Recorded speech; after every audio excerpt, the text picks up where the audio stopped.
તો એ જે રોજ રસ્તેથી દરરોજ ઘરેથી દુકાને જવાનો એમનો જે માર્ગ હતો ને, એ રસ્તા ઉપર એક કાચું મકાન હતું. એ શિવલાલ શેઠે જોયેલું વર્ષો પહેલા, એમ અહીંયા કંઈ એક મકાન છે. પછી રોજ દિવસમાં 2 વાર દુકાને જાય ને 2 વાર પાછા વળે, તો એ રસ્તેથી જ ચાલે. તો એમાં શું થયું કે એક વખત આમ ચાલ્યા જતા હતા અને જ્યાં કાચું મકાન હતું ને એ જગ્યાએ પહોંચ્યા ને છીંક આવી ને એટલે આમ જરીક ઊંચું જોવાઈ ગયું. એટલે જ્યાં ગાર માટીનો કાચું મકાન હતું ને એ જગ્યાએ મોટી 2 માળની હવેલી બંગલો બની ગયો. એ જોયું.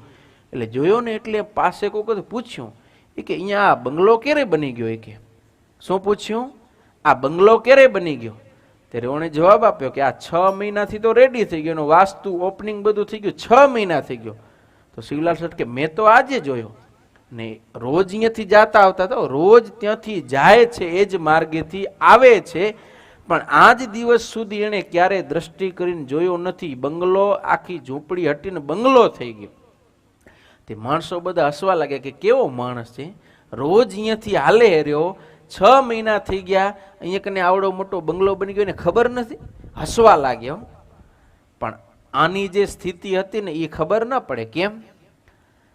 મુક્તાનંદ સ્વામી લખ્યું, દેહદર્શી દેખે પોતા જેવા સંસારી. માણસોને પોતે બધું આંટા ફેરા કરીને જોતા જ હોય ને, એટલે પોતા જેવા જ ગણ્યા. એ કે આપણને ખબર હે, આને ખબર ન હોય કે રોજ હાલે રહ્યો.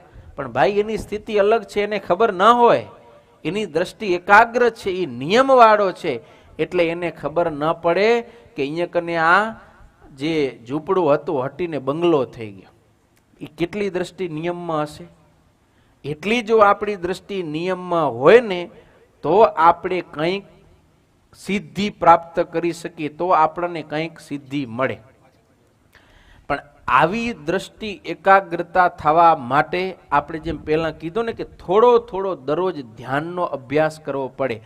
મનને આપણે ભગવાનની મૂર્તિમાં જોડીને થોડી વાર એમાં સ્થિર કરી તો આપણને ધીરે ધીરે એવી એકાગ્રતા આવે.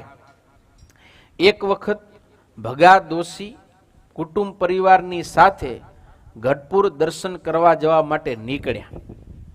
તો શિવલાલ શેઠ પણ સાથે હતા. ગાડામાં બેસીને બધા જાતા હતા. સાંભળજો તમે, આ એકાગ્રતાની વાત હાલે અહીંયા હાલજો, બીજું બધું જે થાય ભલે થાય રહ્યું, તમને એકાગ્ર રહેવાનું. તો ગાડામાં બેસીને બધા જાતા હતા. હવે ભગા દોશી પોતે મોટા શેઠ, વળી વેપાર ધંધો કરનારા અને વ્યવહાર પ્રધાન હતો. એના જીવનમાં થોડોક વ્યવહાર પ્રધાન હતો. શિવલાલ શેઠ પોતે વેપારી હતા, શેઠ હતા, પણ એને ભગવાન પ્રધાન હતા.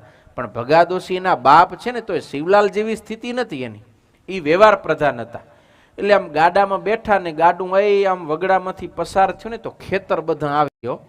અરે થોડાક આગળ જાય બીજી જમીન, આ જમીન થોડીક નબળી, આ બચારો ખેડૂત દુખી હશે એમ. થોડાક આગળ ચાલ્યા ને સરસ મજાનો બાજરાનો પાક જોયો. આહા, કેવો બાજરો થયો હે! લગભગ આટલા વીઘામાં છે ને, આટલા એકરમાં છે ને, આવો હારો જામ્યો એટલે આટલા મણ તો થશે. અને જો આ ભાવ આવ્યો ને તો આટલા રૂપિયા ખેડૂતને થશે. આમ વાતો કરતા જાય ને મજા લેતા જાય.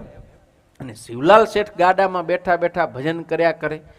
અને એના મનમાં વિચાર થયો કે આ બધા જાય મહારાજના દર્શન કરવા ગઢપુર, સંતોનો સમાગમ કરવા, કથા વાર્તાનો લાભ લેવાને ટાઈમ પાસ કરે રહ્યા, ખાલી ખોટા ગપ્પા મારે રહ્યા.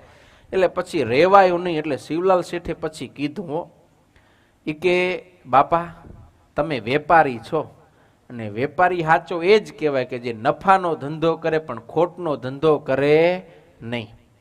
હવે તમે વિચાર કરો કે આપણે હાલ્યા ગઢપુર મહારાજના દર્શન કરવા માટે, સંતોની સેવાને સમાગમ કરવા માટે, અને અત્યારે તમે આ બધી વ્યર્થની વાતો કરીને સમય પસાર કરો. એ નફાનો ધંધો છે ખોટનો ધંધો? તમે વિચારો. વેપારી છો ને તમે, તમારી બુદ્ધિશાળી છો તો તમે વિચારો.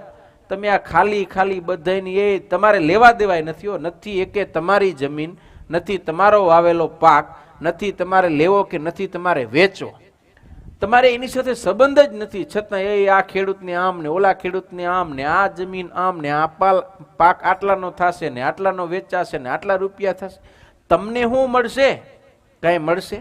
તો ખાલી ફોગટની વાતો કરીને તમે સમય પસાર કરો એના કરતાં ભગવાનની ધૂન કરો, ભજન કરો, કીર્તન કરો, તો એ નફાનો ધંધો છે.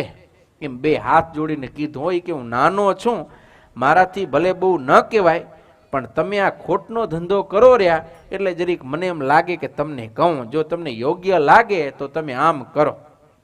એટલે એના બાપા ભગા દોશીને થયું કે વાત સાચી, જાઈ મહારાજના દર્શન કરવા માટે ને ત્યાંય જો વ્યવહારના ઉચાળા ખણીને જાશું તો ત્યાં કને શું આપણે સત્સંગનો કે દર્શનનો લાભ લેશું? એમ ઓલો કીડો આવે, શું વિષ્ટાનો કીડો હોય ખબર ને? હા, ઈ મોઢામાં પોતાના નાકની અંદર ઈ વિષ્ટા ભરીને જ જાય ને ગુલાબના ફૂલ ઉપર બેહે તો સુગંધ આવે ને, એને ઈ મળની જ સુગંધ આવે. કેમ?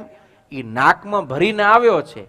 એમ ભગાદોશી વિચાર કર્યો કે આપણે આ બધો સંસાર ને જગતનો વ્યવહાર લઈને જો ભગવાનના દર્શન કરવા ને સંત સમાગમ કરવા માટે જાશું તો પછી આપણને દર્શનનો કે સત્સંગનો સમાગમનો સુખ નહીં મળે, કઈ લાભ નહીં મળે. એ બધું મૂકવું પડે. એ મૂકીને જ્યારે જાય ત્યારે આપણને પૂરો લાભ મળે.